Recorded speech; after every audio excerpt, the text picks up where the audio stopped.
میرے محترم بزرگ اور دوستو، اللہ تبارک و تعالیٰ بہت زیادہ معاف کرنے والے ہیں، بہت زیادہ اللہ تبارک و تعالیٰ بخشنے والے ہیں۔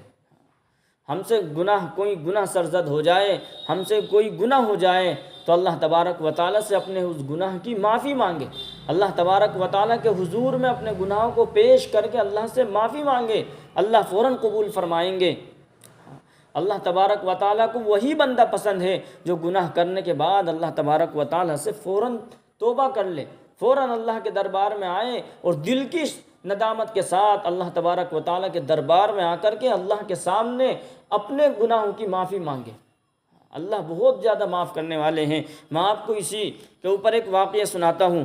فقیہ ابو اللیث سمرقندی رحمہ اللہ نے تنبیہ الغافلین میں ایک واقعہ لکھا ہے۔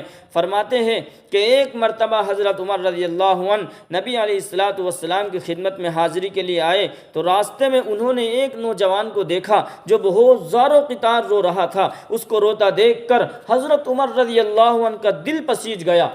انہوں نے پوچھا، یہ نوجوان کیا ہوا؟ وہ کہنے لگا، میں ایک بڑے گناہ کا مرتکب ہو گیا ہوں، اب میں اللہ کے عذاب سے ڈر رہا ہوں کہ میں کیا کر بیٹھا ہوں، سخت پریشان ہوں، لہٰذا میری مہربانی فرما کر نبی کریم علیہ الصلاۃ والسلام کی خدمت میں میری سفارش فرما دیجئے۔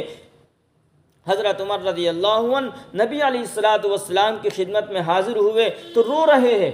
نبی علیہ الصلاۃ والسلام نے ارشاد فرمایا، اے عمر آپ کیوں رو رہے ہو؟ عرض کیا، اے اللہ کے محبوب صلی اللہ علیہ وسلم، میں آپ کی خدمت میں حاضر ہو رہا تھا، راستے میں ایک نوجوان کو دیکھا جو کوئی بڑا گناہ کر بیٹھا تھا، وہ بہت رو رہا تھا، اس کے رونے کو دیکھ کر مجھے بھی رونا آ گیا۔ نبی علیہ الصلاۃ والسلام نے اندر آنے کی اجازت مرحمت فرما دی تو وہ نوجوان آپ کی خدمت میں حاضر ہوا اور وہاں بھی رونا شروع کر دیا، حتیٰ کہ وہ پھوٹ پھوٹ کر رونے لگا۔ نبی علیہ الصلاۃ والسلام نے ارشاد فرمایا، اے نوجوان تجھ کو کیا ہوا؟ تم اتنے کیوں روتے ہو؟ کیا ہوا؟ کہنے لگا، یہ اللہ کے نبی علیہ الصلاۃ والسلام میں بہت بڑا گناہ کر بیٹھا ہوں، میرے سے بہت بڑا گناہ ہو گیا ہے، میں بہت زیادہ خطا کار ہوں۔ نبی علیہ الصلاۃ والسلام نے فرمایا، کیا تیرا گناہ بڑا ہے یا اللہ کا عرش بڑا ہے؟ وہ کہنے لگا، اے اللہ کے نبی علیہ الصلاۃ والسلام میرا گناہ بڑا ہے۔ نبی علیہ الصلاۃ والسلام نے فرمایا، تیرا گناہ بڑا ہے یا کرسی بڑی ہے؟ وہ کہنے لگا، اے اللہ کے نبی میرا گناہ بڑا ہے۔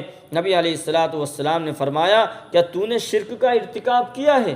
اس نے عرض کیا، اللہ کے نبی علیہ الصلاۃ والسلام میں نے شرک کا ارتکاب تو نہیں کیا۔ نبی علیہ الصلاۃ والسلام نے فرمایا، کہ تو نے اللہ کے کسی بندے کو قتل کر دیا ہے؟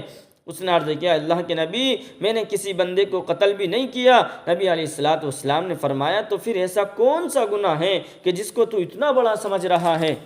اس نے عرض کیا، اللہ کے محبوب صلی اللہ علیہ وسلم میرا گناہ بہت بڑا ہے، میں کئی سالوں سے کفن چوری کا کام کرتا تھا، مردوں کے کفن اتار کر بیچتا تھا اور اپنی ضروریات پوری کرتا تھا۔ چند دن پہلے انصار کی ایک نوجوان لڑکی دفن کی گئی، میں نے اپنی عادت کے مطابق رات کو جا کر اس کا کفن اتارا اور جب کفن اتار کر جانے لگا تو مجھ پر شیطان غالب آ گیا اور اس نے میری شہوت کو ابھار دیا۔ میں پلٹا اور میں نے اس مردہ لڑکی کے ساتھ زنا کیا۔ جب میں زنا کر کے اٹھنے لگا تو مجھے یوں آواز آئی کہ جیسے وہ لڑکی بول رہی ہے اور کہہ رہی ہے کہ اللہ کے بندے، تو نے مجھے مردوں کے مجمع میں ننگا کر دیا اور کل قیامت کے دن اللہ کے حضور حالت جنابت میں کھڑا ہونے پر مجبور کر دیا۔ اب اس آواز کی وجہ سے میرے دل پر ایسا رعب، ایسا ڈر کہ میں سمجھتا ہوں کہ مجھ پر اللہ تعالیٰ کا غضب ہے اور میں اللہ کی پکڑ میں ہوں۔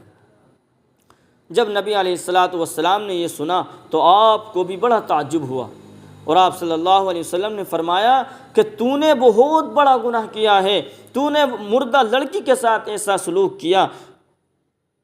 جب اللہ کے محبوب علیہ الصلاۃ والسلام نے بھی فرما دیا کہ یہ ایک بڑا گناہ ہے، یہ سب سے زیادہ بڑا گناہ ہے، تو وہ نوجوان اٹھا اور روتا ہوا باہر چلا گیا۔ اس نے سوچا کہ اس وقت اللہ کے محبوب صلی اللہ علیہ وسلم ناراض ہے، کہیں کوئی ایسی بات آپ صلی اللہ علیہ وسلم کے پیارے منہ سے نہ نکل جائے جو میری بربادی کا سبب بن جائے، اس لیے وہ شخص باہر چلا گیا۔ جب وہ وہاں سے نکلا تو سیدھا پہاڑوں میں چلا گیا۔ وہ نوجوان 40 دن تک نمازیں پڑھتا رہا، اللہ کو سجدہ کرتا رہا، اللہ سے اپنے گناہ کی معافی مانگتا رہا، اس کے دل کو آگ لگی ہوئی تھی، وہ رو رو کر اللہ تعالیٰ کو پکارتا رہا، اللہ تعالیٰ کو مناتا رہا، اللہ تعالیٰ سے اپنے گناہ کا اقرار کرتا رہا، اللہ کے سامنے عاجزی کرتا رہا، اے اللہ میرے مالک، اے اللہ میرے مالک۔ میں آپ کے محبوب صلی اللہ علیہ وسلم کی خدمت میں بھی حاضر ہوا، انہوں نے بھی فرمایا کہ یہ تو بہت بڑا گناہ ہے، اے اللہ میں اب کہاں جاؤں، میرا تو تیرے سوا کوئی نہیں ہے۔ جیسے کہ کہنے والے نے کہا ہے، میں تیرے سامنے جھک رہا ہوں خدا، میں تیرے سامنے جھک رہا ہوں خدا، میرا کوئی نہیں اللہ تیرے سوا۔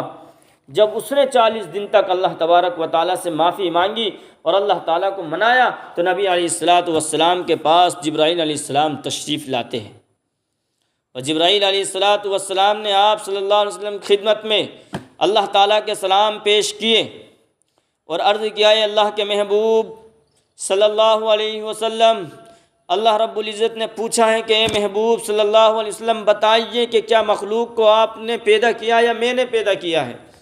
نبی علیہ السلام نے ارشاد فرمایا، اللہ رب العزت نے مجھے بھی اور ساری مخلوق کو بھی پیدا فرمایا ہے۔ پھر جبرائیل علیہ السلام نے عرض کیا، اللہ تعالیٰ نے پوچھا ہے کہ کیا مخلوق کو آپ رزق دیتے ہیں یا میں دیتا ہوں؟ نبی علیہ السلام نے ارشاد فرمایا، مجھے بھی اور ساری مخلوق کو بھی اللہ رب العزت ہی رزق عطا فرماتے ہیں۔ جب یہ باتیں ہو گئی تو تیسری بات نبی علیہ السلام سے پوچھی گئی کہ مخلوق کو میں نے معاف کرنا ہے یا کسی اور کو معاف کرنا ہے؟ نبی علیہ السلام نے ارشاد فرمایا، اللہ رب العزت ہی نے مخلوق کے گناہوں کو معاف کرنا ہے۔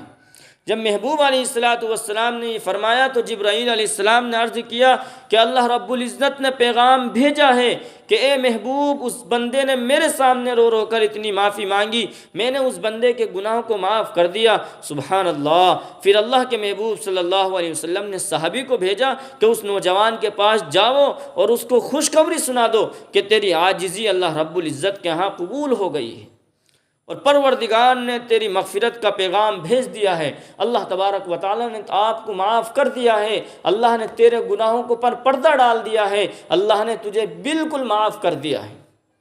تو میرے دوستو، یہ ایک واقعہ ہے جس سے ہمیں سبق سیکھنا چاہیے، سبق حاصل کرنا چاہیے کہ اللہ تبارک و تعالیٰ کیا ہے، گناہ کرنے کے بعد ہمیں معاف فرما دیتے ہیں۔ اللہ تبارک و تعالیٰ بڑے غفور الرحیم ہیں، بڑے معاف کرنے والے ہیں، بڑے بخشنے والے ہیں۔ اس لیے ہم گناہ کرنے کے بعد شرمندہ نہ ہو کہ اب ہم کیا کریں، کہ اب ہم اللہ کے حضور میں آئیں، اللہ کے حضور میں آ کر کے اللہ کو منائیں، اللہ سے تنہائی میں رو رو کر کے اللہ کے سامنے گڑ گڑا کر کے اللہ سے معافی مانگے، اور اللہ تبارک و تعالیٰ ہمیں معاف کرنے پر قادر ہے، اللہ تبارک و تعالیٰ ہمیں معاف فرمائیں گے۔ مگر میرے دوستو، ہم دل کی شرمندگی اور دل کی ندامت کے ساتھ اللہ سے اپنے گناہوں کی معافی کا اقرار کریں، اللہ سے معافی مانگے۔ اللہ تبارک و تعالیٰ تو چاہتے ہیں کہ میرے بندے گناہ کرنے کے بعد میرے پاس آئیں اور مجھ سے معافی مانگے اور میں ان کو معاف کروں۔ اللہ تبارک و تعالیٰ ہم سب کو ان باتوں پر عمل کی توفیق عطا فرمائیں اور ہمارے گناہوں کو اللہ تبارک و تعالیٰ معاف فرمائیں۔ وآخر دعوانا الحمد للہ رب العالمین۔